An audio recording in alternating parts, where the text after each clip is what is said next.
السلام عليكم ورحمة الله وبركاته. أهلا بيكم يا كل متابعيني في سفرة واو. هنعمل مع بعض النهاردة الترمس المر.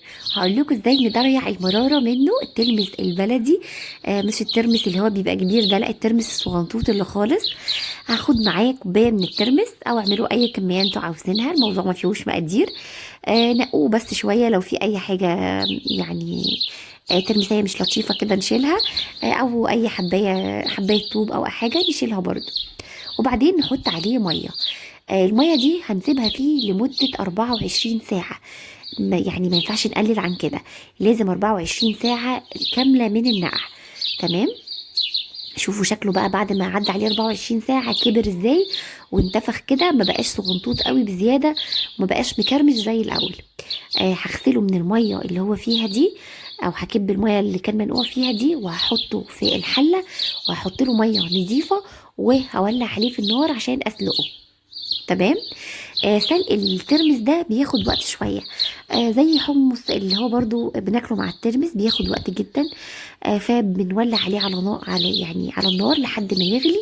ولما يغلي نهدي النار عليه ونسيبه يستوي لحد ما يخلص سوا، يعني بياخد مدة طويلة لحد ما القشرة بتاعته تبتدوا تحسوا ان القشرة بتاعته مستوية كده وجميلة.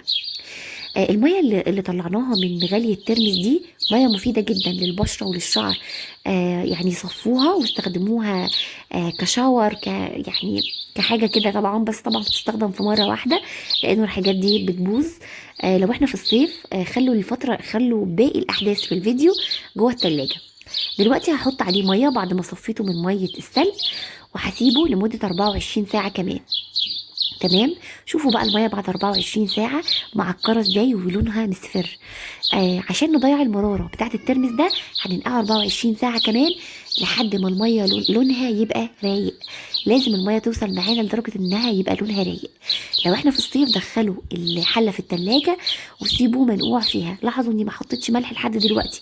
احنا كل ده بنحاول نضيع المراره اللي في الترمس. يعني انا بعد السلق نقعته مرتين في الميه لمده يومين، وكل يوم يعني كل مره منهم 24 ساعه.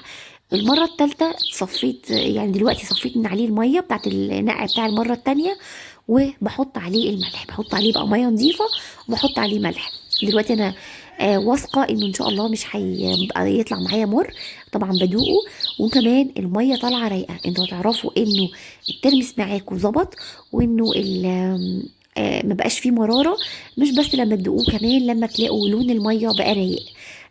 بعد ما نحط فيه الملح نسيبه كمان بقى يعني ما يقلش عن 7 8 ساعات.